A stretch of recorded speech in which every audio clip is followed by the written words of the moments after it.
SSC 27 batch, তোমাদের হয়তোবা অনেকেরই প্রি টেস্ট পরীক্ষা শুরু হয়ে গেছে কি না আমি জানি না, তবে বেশিরভাগ ক্ষেত্রেই হয়তোবা শুরু হয়েছে বা শুরু হয়নি এরকম পর্যায়ে, বা এই মাসেই শুরু হবে। এই ভিডিওটা এমন সময় আমি দিচ্ছি যখন অলরেডি এর থেকে যারা ভাইয়ারা পড়ায় তারা হয়তো বা 1 সপ্তাহ 2 সপ্তাহ আগে দিছে, কিন্তু ভাইয়া আমি যেই টেকনিকগুলোর কথা বলবো 90+ পাওয়ার, খুব শর্টকাট কিছু টেকনিক, তোমার এই কথাগুলো কেউ বলবে না, এটুকু আমি ইনশিওর দিতে পারি। তো দেখো ভাইয়া, আপনি তো বললেন যে আমি 90+ পাবো, কীভাবে পাবো, রাইট?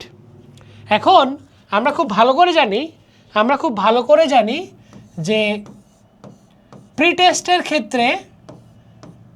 টেস্টের ক্ষেত্রে স্কুলগুলো বেশিরভাগ ক্ষেত্রে কি করে, তাদের নিজস্ব সিলেবাস, হ্যাঁ, তাদের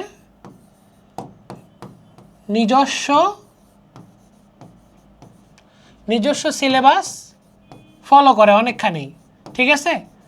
তো দেখা যায় যে তোমার ধরো যে বাংলা, ইংলিশ, আইসিটি, বিজিএস, তারপর ধর্ম, যেই সাবজেক্টগুলো আছে আর কি, তো প্রত্যেকটাতে তারা কি করে, কয়েকটা করে চ্যাপ্টার দিয়ে দেয়। ধরো যে চ্যাপ্টার দিল হচ্ছে চ্যাপ্টার 2, 3, 4, এইভাবে দেয়। বাট ইংলিশের ক্ষেত্রে ব্যাপারটা আলাদা, আইসিটির ক্ষেত্রে আলাদা, বিজিএসের ক্ষেত্রে আলাদা। বাংলার ক্ষেত্রে ধরো চ্যাপ্টার তো না, আসলে গদ্য পদ্য কোনগুলা এগুলো দেয়। তো এখন গুরুত্বপূর্ণ কথা হচ্ছে যে ভাই 90+ কীভাবে পাবো? হ্যাঁ দেখো, বাংলার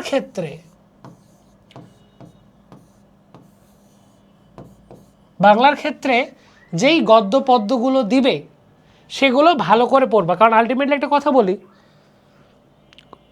বাংলা খুবই সহজ, তুমি পড়লেই পারবা, কারণ তুমি বাঙালি। তোমার পড়ার মধ্যে যদি ওই ডেপথটা থাকে তুমি অটোমেটিক পারবা। এখন তোমার জন্য কিছুই পড়া হয়নি, তুমি কি করবা?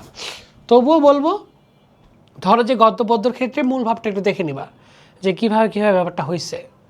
তারপরে মডেল কোশ্চেন, টেস্ট পেপার যেটাকে বলি আমরা, টেস্ট পেপার, হ্যাঁ, টেস্ট পেপার বেশি না, প্রত্যেক পরীক্ষার আগে 10টা কোয়েশ্চেন, মানে 10টা টেস্ট পেপার আর 10টা কোয়েশ্চেন আর কি সলভ করো, হ্যাঁ, মানে উত্তরগুলো পড়ো বা দেখো, একটু ভালো করে বুঝো। এমসিকিউগুলো আছে না,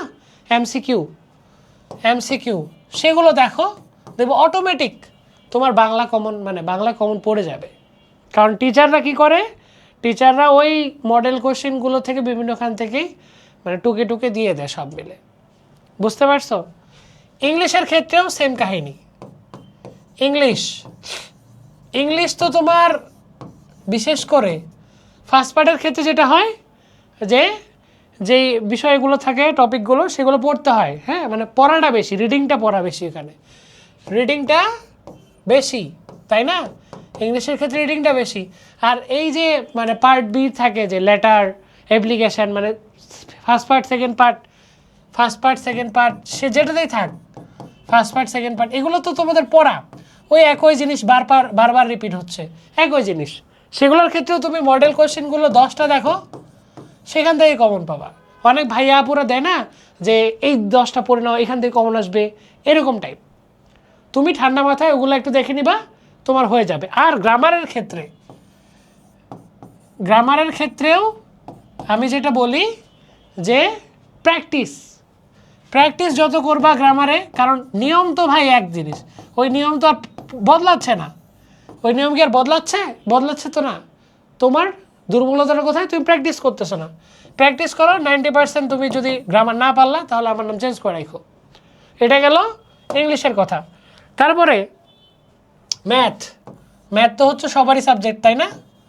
ম্যাথের ক্ষেত্রে কি ভাইয়া, সূত্র কি, আচ্ছা সূত্রগুলো যে আছে এগুলো কি প্রতি বছর চেঞ্জ হচ্ছে, নাকি তুমি যখন শুরু করছো ক্লাস 9-এ পড়া তখন চেঞ্জ হয়ে গেছে? কারণ আলটিমেটলি সূত্র তো তুমি ক্লাস 8-7 থেকেও পড়া শুরু করছো, তাই না? সূত্র তো একই, খালি কাহিনী কি জানো, সংখ্যাগুলো আলাদা। তো তোমার ম্যাথের ক্ষেত্রে যেটা হয়, যে কোনো একটা টপিক, সেটা বীজগণিত হোক, পাটিগণিত হোক, বা যাই হোক না কেন, জ্যামিতি হোক, তুমি যে কোনো একটা টপিক সেটা ভালো করে আগে বুঝো যে এখানে সূত্রগুলো কী আছে, সূত্রগুলো একটু মেমোরাইজ করে নাও, হ্যাঁ, তারপরে ওই সূত্রটা দিয়ে, ধরো যে একটা টপিকের ওই সূত্রটা দিয়ে বেশি না 2টা করে সিকিউ করো। কয়টা? 2টা করে সিকিউ। বা যদি সময় কম থাকে 1টা করে সিকিউ করো, আমি বলে দিলাম তোমার 100% কনফিডেন্স চলে আসবে। বাট খাতা কলমে লিখতে হবে, তুমি যদি না লেখো তাহলে তো হবে না ভাইয়া, বুঝতে পারছো? এটা গেল ম্যাথের বিষয়। তারপরে আইসিটি তো সেম কাহিনী, আইসিটিও তো সেম কাহিনী। ওই যে বিভিন্ন রকমের যেই গেটগুলো আছে, তারপর হচ্ছে তোমার প্রোগ্রামগুলো, হ্যান ত্যান, মানে একটা জিনিস কি, আইসিটি তো সহজ, কঠিন কোথায় জানো? মানে আইসিটিতে ফেল করে কেন? আইসিটিতে ফেল করার কারণ হচ্ছে পোলাপান এটাকে ভয় পায় এবং পড়ে না। আর আমাদের অনলাইনে বেশ কিছু টিচার আছে যারা পোলাপানকে ভয় পাওয়ায় দেয় যে না এটা প্রচণ্ড কঠিন, তুই পড়তে পারবা না। না, এভাবে তো হয় না, আসলে স্টুডেন্টকে সাহস দিতে হবে। আইসিটিও যথেষ্ট সহজ, তুমি যদি একটু পড়ো ভালো করে। বিশেষ করে একটা কথা সবসময় বলি, যে সবসময় সব স্টুডেন্টকে আমি বলি যে ভাইয়ারা সিকিউ লেখা শুরু করো। খালি পরীক্ষার আগে তুমি সিকিউ লিখবা, সারা বছর সিকিউ লিখবা না, তাহলে কি তুমি পারবা? তাহলে আসলে ভালো রেজাল্ট করা সম্ভব? তোমার তো অনেক সময়, এখনও তোমার কাছে 6 মাস, এসএসসি 27, তোমার কাছে 6 মাস সময়। তুমি যদি না পড়ো তাহলে কে পড়বে বলো দেখি? তুমি না বললে কে পড়বে? এই হচ্ছে বিষয়। তারপরে বিজিএস তো আরও সহজ। বিজিএসের ক্ষেত্রে সহজ কি জানো? বানায় লেখা যায়। কি লেখা যায়? বানায় সিকিউ লেখা যায়। এটা বাস্তব। বানায় সিকিউ লিখতে পারো, জাস্ট খালি ওই অধ্যায়ের টপিকটা কি নিয়ে সেটা একটু মনে রাখবে। আর কিছু তথ্য যদি তুমি দিতে পারো, কিছু তথ্য দিতে পারলে তোমার জন্য সিকিউটা সহজ হয়ে যাবে, বিজিএসটা প্লাস পাওয়া। তারপরে গ্রুপ সাবজেক্টের ক্ষেত্রে কীভাবে পড়বো ভাইয়া? গ্রুপ সাবজেক্ট তো তুমি অনেক দিন ধরে পড়তেছো, তাই না? এবং গ্রুপ সাবজেক্টের ক্ষেত্রে যারা ফিজিক্স, ক্যাম, বায়োলজি, ইতিহাস, মানে যত সাবজেক্ট আছে, হ্যাঁ, তারপর হিসাব বিজ্ঞান, সবারগুলো দিলাম, মানে সায়েন্স আর্টস কমার্স, আমি জাস্ট করলাম যে সায়েন্স আর্টস কমার্সে যারা আসো, একটা সহজ কথা বলি, যেই চ্যাপ্টারগুলো দিছে যে প্রি টেস্টে আসবে, ঠান্ডা মাথায় ওই চ্যাপ্টারগুলোর যারা হচ্ছে সায়েন্সের তারা কি করবা, সূত্রগুলো আর বিশেষ কিছু ইয়েগুলো আছে, মনে করো সংজ্ঞাগুলো, ওগুলো দেখে নাও, তোমার জন্য খুবই ইজি হয়ে যাবে। যারা আর্টসের আসো তাদের বেশিরভাগ ক্ষেত্রে ইতিহাস বা সাল মনে রাখতে হয়, সব সাল তো তোমার দ্বারা মনে রাখা সম্ভব না। বেশ কিছু গুরুত্বপূর্ণ টপিক থাকে ওই চ্যাপ্টারগুলোতে, এগুলো বারবার আসে, ওই টপিকগুলো বের করে পড়া শুরু করো, হালকা দেখে যাও, তুমি পারবা। প্রি টেস্ট ভালোভাবেই পারবা, এমনকি 90+ হবে যদি তোমার আলটিমেটলি কিছুটা কনফিডেন্স আগে থেকে থাকে। কমার্সের ক্ষেত্রেও ম্যাথের বিষয় আছে বেশ কিছু, ম্যাথ রিলেটেড টপিক, হ্যাঁ। তবে কমার্সের যেমন যেহেতু আলটিমেটলি ইটস কাইন্ড অফ অর্থনীতির মতো কিছুটা হয়ে যায়, যোগান, হ্যান ত্যান, অনেক কিছুই আছে, হ্যাঁ। এই বিষয়গুলো জানার জন্য ওই যে প্রত্যেকটা সাবজেক্টের চ্যাপ্টারগুলোর যেগুলো গুরুত্বপূর্ণ টপিক সেগুলো একটু দেখে নাও।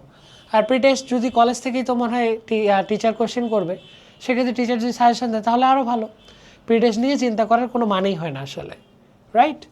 তারপরে যেটা আমি বলতেছি সেটা হচ্ছে যে অপশনাল সাবজেক্ট তো তোমাদের কাছে এটা কোনো ব্যাপারই না। তবে যারা সায়েন্সের তাদের হায়ার ম্যাথ আছে, হায়ার ম্যাথ অনেকে ফেলও করে। যারা কৃষি